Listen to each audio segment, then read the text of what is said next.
ਧੰਨ ਧੰਨ ਸ਼੍ਰੀ ਗੁਰੂ ਗੋਬਿੰਦ ਸਿੰਘ ਸਾਹਿਬ ਜੀ ਸਥਾਈ ਹੋਏ ਸਹਾਈ। ਗੁਰੂ ਪਿਆਰਿਓ, ਜਦੋਂ ਕਾਫਲਾ ਲਖਨੌਰ ਪਹੁੰਚਿਆ ਤਾਂ ਲਖਨੌਰ ਦੇ ਲੋਕਾਂ ਨੇ ਪਹਿਲਾਂ ਤਾਂ ਬਹੁਤੀ ਸ਼ਰਧਾ ਨਾ ਪ੍ਰਗਟ ਕੀਤੀ, ਪਰ ਅਜਿਹੀ ਕਿਹੜੀ ਘਟਨਾ ਵਾਪਰੀ ਕਿ ਸਾਰਾ ਲਖਨੌਰ ਗੁਰੂ ਜੀ ਦਾ ਸੇਵਕ ਬਣ ਗਿਆ।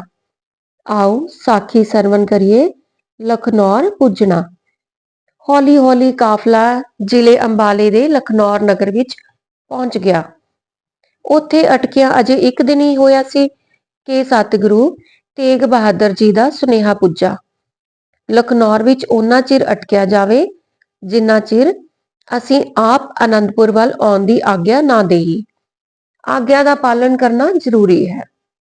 ਰਾਹ ਵਿੱਚ ਰੁਕਣ ਦੀ ਆਗਿਆ ਸਤਿਗੁਰੂ ਜੀ ਨੇ ਦਿੱਤੀ, ਇਸ ਦਾ ਭੇਦ ਉਹ ਹੀ ਜਾਣਨ। ਪਰ ਇਸ ਸੰਦੇਸ਼ ਨੂੰ ਸੁਣ ਕੇ ਮਾਤਾ ਗੁਜਰੀ ਜੀ ਤੇ ਮਾਤਾ ਨਾਨਕੀ ਜੀ ਬਹੁਤ ਹੈਰਾਨ ਹੋਏ। ਉਹਨਾਂ ਦਾ ਦਿਲ ਧੜਕਣ ਲੱਗ ਪਿਆ। ਉਹਨਾਂ ਨੇ ਖਿਆਲ ਕੀਤਾ ਸ਼ਾਇਦ ਸੋਢੀਆਂ ਨੇ ਕੋਈ ਉਪੱਦਰ ਕੀਤਾ ਹੋਵੇ। ਜਿਸ ਸੇਵਾਦਾਰ ਨੇ ਸਤਿਗੁਰੂ ਜੀ ਦਾ ਸੰਦੇਸ਼ ਸੁਣਾਇਆ ਸੀ, ਉਸ ਉੱਤੇ ਬਹੁਤ ਸਵਾਲ ਕਰਕੇ ਮਾਤਾ ਜੀ ਨੇ ਪਤਾ ਕਰਨ ਦਾ ਯਤਨ ਕੀਤਾ, ਪਰ ਸਫਲਤਾ ਪ੍ਰਾਪਤ ਨਾ ਹੋਈ। ਸੇਵਾਦਾਰ ਇੱਕ ਗੱਲ ਆਖੀ ਗਿਆ, ਮੈਨੂੰ ਕੁਝ ਪਤਾ ਨਹੀਂ, ਸੱਚੇ ਪਾਤਸ਼ਾਹ ਜੀ ਹੀ ਜਾਣਨ ਕਿ ਇਉਂ ਰੁਕਣ ਵਾਸਤੇ ਹੁਕਮ ਦਿੱਤਾ ਹੈ।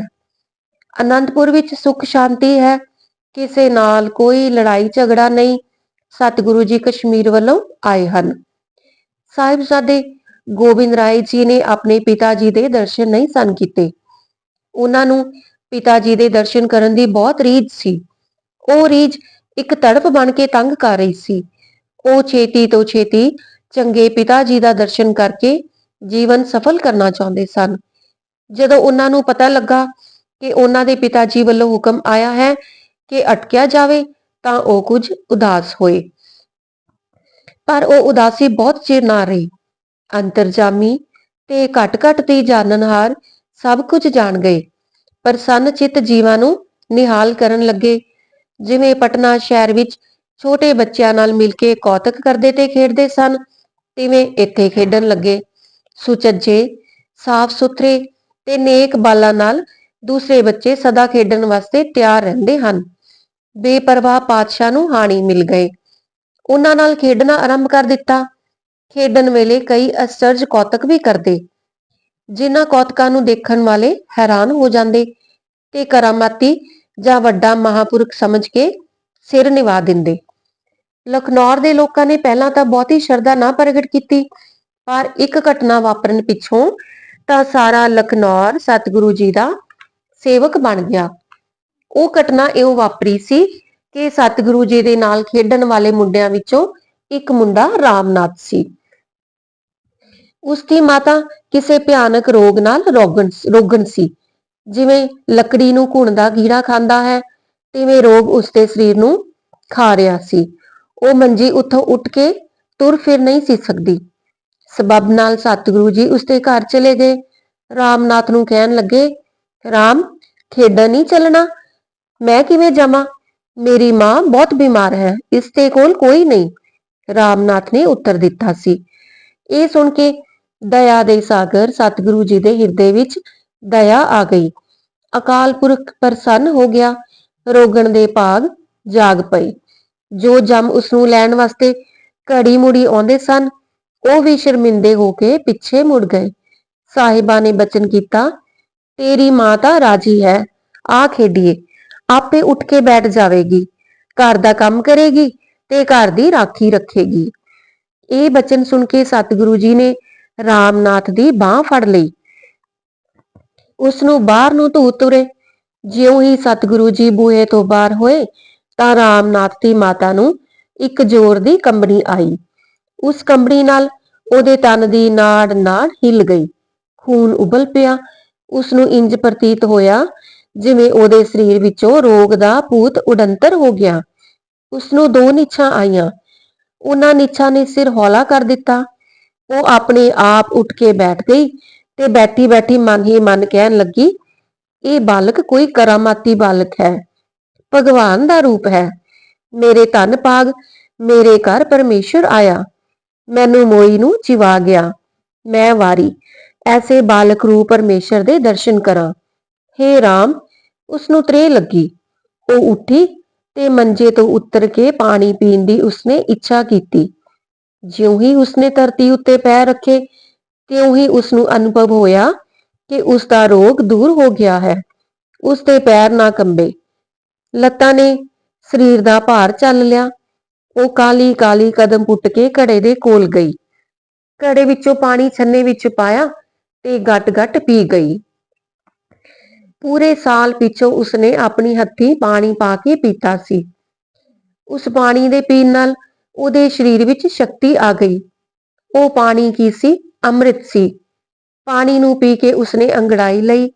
ਉਸਦੀਆਂ ਅੱਖਾਂ ਵਿੱਚ ਪੂਰੀ ਜੋਤਨਾ ਸੀ। ਉਸਨੇ ਘਰ ਦੀ ਹਰ ਇੱਕ ਵਸਤੂ ਵੱਲ ਧਿਆਨ ਨਾਲ ਦੇਖਿਆ।